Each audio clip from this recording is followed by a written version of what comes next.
Thank you for tuning into our podcast. We are coming to you from Chicopee, Massachusetts. I am your host, Carrie, and joining me is Holyoke's very own local historian and creator of the historical tours of Greater Holyoke, Robert Como. He offers both public and private tours, as well as presentations of the local canal systems, reservoirs, cemeteries, and churches, as well as various parks and streets in Holyoke, South Hadley, and Chicopee, Mass. Now you actually lead these tours and give these presentations yourself, is that correct? Yeah, that's right. This one's a very obvious place on the first Lower Canal. And so today he'll be educating us on the Berkshire fine spinning. So tell us about the early history of Berkshire yarn. Okay, the Berkshire Yarn Company is not unique to Holyoke at all.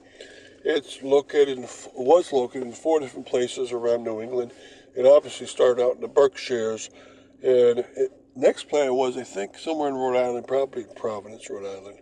And probably, I think, somewhere around Eastern Mass. And then finally, mill number 4 of theirs was in Holyoke, Massachusetts. So, and when they moved to Holyoke, they didn't even move into their building that they had made. They moved into a building that in 1923 was made by Farapaka. This building is the last big mill made in Holyoke, and it might even be the last of any size made in Holyoke. And they moved to a location that was up above the first Lower Canal, which means they didn't need the hydromechanical power of these turbines, and you could use electricity, which already was by then in Holyoke. In 1939, the Berkshire Fine Spinning Company bought them out. And then by the 1980s, AMPAD, American Pad and Paper, had moved into that location. So we're going to talk about what was produced by this company and what each floor of the company made or did in its line of production, and tell about the later history of the Berkshire Yarn Company, which is very unique.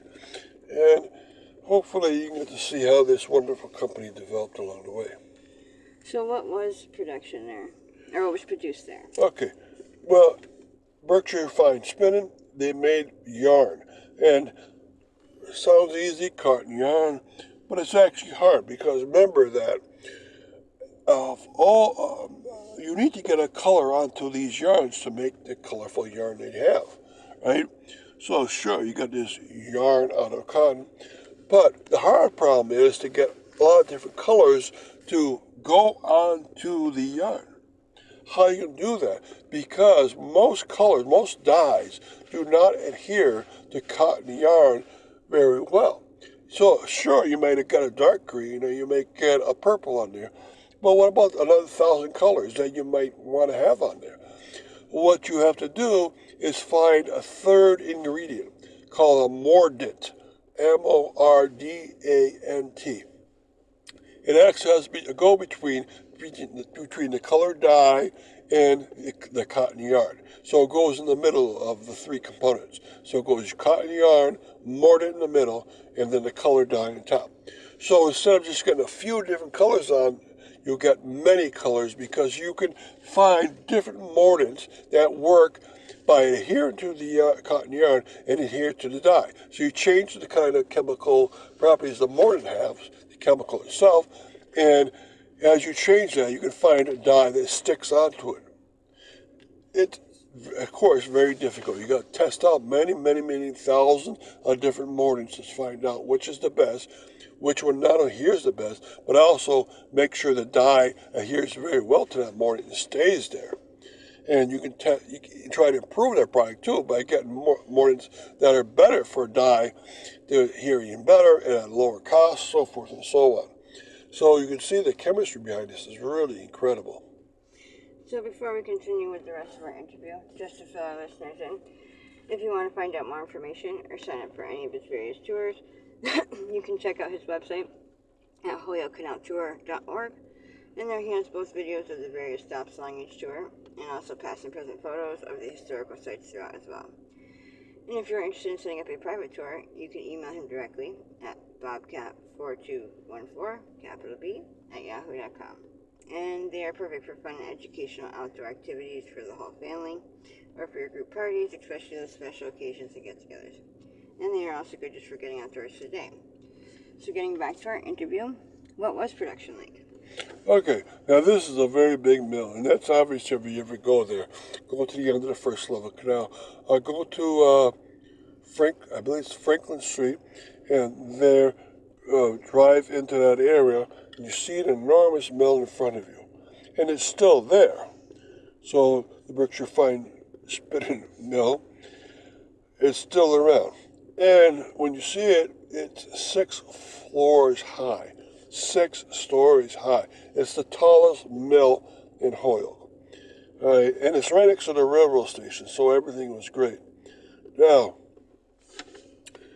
the way almost all mills worked in Holyoke was that they'd start on the top floor and work the finished product going downwards.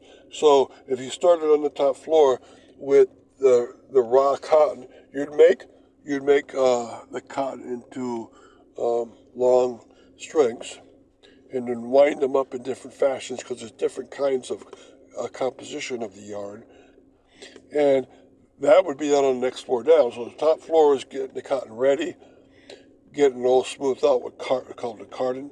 The 5th floor, you start to string it out and start to get different components to it. And then the 4th floor, you can dye it up. And here you try many, like I just explained, tried all different dyes, get them all on there, get them onto spools.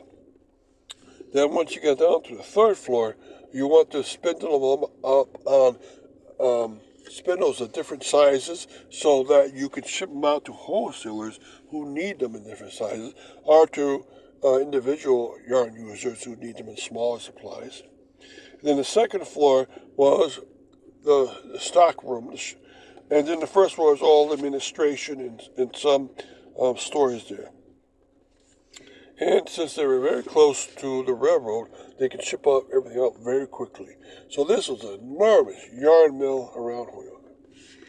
And tell us of the later history of the Berkshire. Well, this is strange, but the Berkshire Yarn Company, 4 mills across New England, ended up being Berkshire Hathaway, a financial company. How do you get from a yarn company to a financial company? In fact, Berkshire Hathaway is one of the largest financial companies in the world, and one of the most famous. And that's a very funny detail. I don't know how it happened. Right? Maybe they made so much money in yarn as society changed, they just changed into a financial company. And that is that. So at least they still exist, and the mill still exists. Its ground floor is storage for other mills around Holyoke. I wish the other 5 floors above that would get some use, because it's a great mill. Thank you very much. And thank you, Robert, for educating us on your tours. And we want to thank our listeners for tuning in. You can also tune into a large selection of our other podcasts and much more at his website. Again, that's holyokecanaltour.org. And again, you can email him directly for private tours or to inquire about anything else at bobcat4214, capital B, at yahoo.com. And be sure to check out his upcoming 2024 season tours and more as they become available. Thank you.